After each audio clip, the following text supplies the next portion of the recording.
we have been included in the budget in terms of the regulatories that's going to be taking place in terms of making the smooth way of operating the business. It will assist. But at the same time, the increment on the taxes, it will actually develop the inflation, which will actually affect the prices, whereby we'll be raising the prices to our customers, which will then not be able to afford it the way they do every day, and it will actually cause the sales to decrease. Now, as hawkers, you sell a number of goods, but there's a number of sin taxes that's going to be increased. We know cigarettes is going up, wine and malt and all sorts of liquor is going up. In terms of cigarettes, that will go up by a total of 20 cents. No, in fact, the levy on the fuel price is going up with another 20 cents a litre from April the 2nd. How does the price hike affect you as hawkers? The prices, they do affect us in terms of the customers. They will not going to be buying as much as they buy every day. They have got to squeeze their budget that will eliminate them to actually spend the way they do every day, of which actually our income on daily basis, it is also going to decrease. So what you are saying is that business will drop dramatically? It will, but those kind of products, it is that people, they become addicted in buying the products. They will be buying because they've got no choice. But it will actually begin to have a problem at home themselves, because they used it to buy the cigarettes and the alcohol, which sustain them in terms of taking away the stress they have. Then they will actually limit sometimes at home what they're supposed to afford and spend for their families, which is something which sounds not that right. Yeah. Because if the wholesale price of something goes up, you automatically have got to hike that price as well that you sell at. Definitely, yes. In order to make a profit. Definitely, yes. Do you think that government has really taken hawkers in consideration?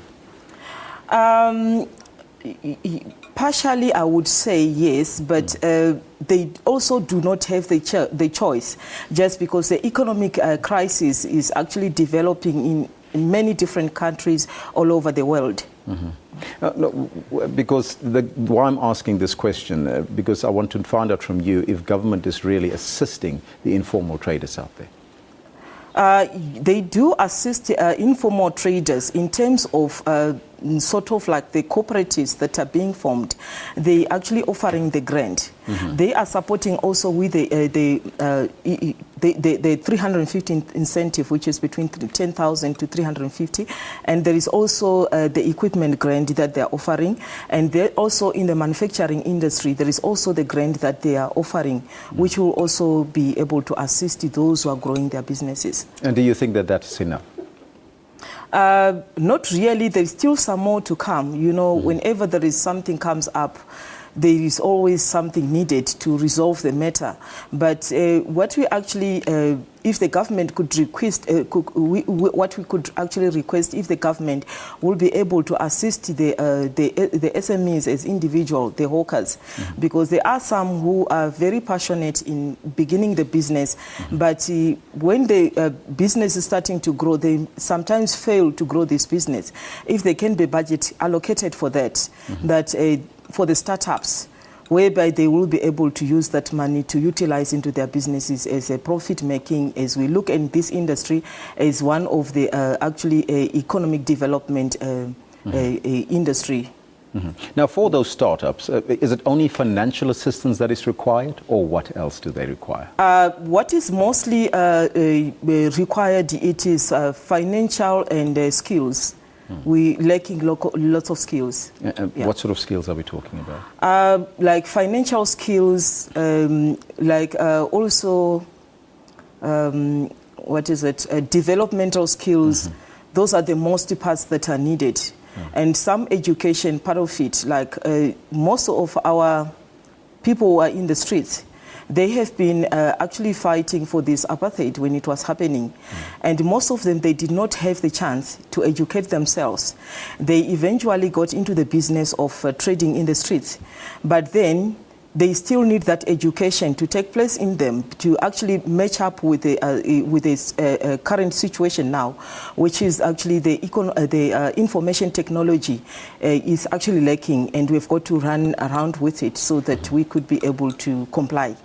Do you have a concern as hawkers from foreign businesses that's invading your premises and your areas of trading?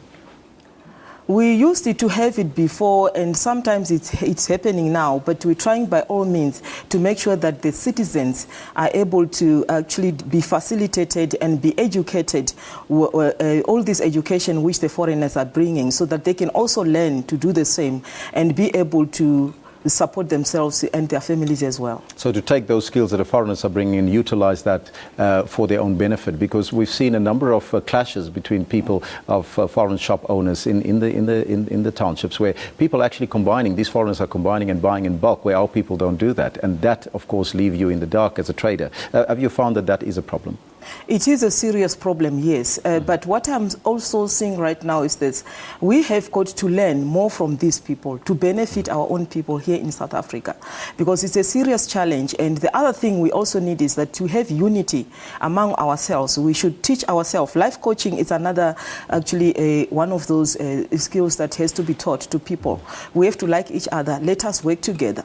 Let us encourage to form more cooperatives within this, so that we can be able to actually form consortiums, put the money together and buy in bulk as they do. Then we'll be able to beat it up.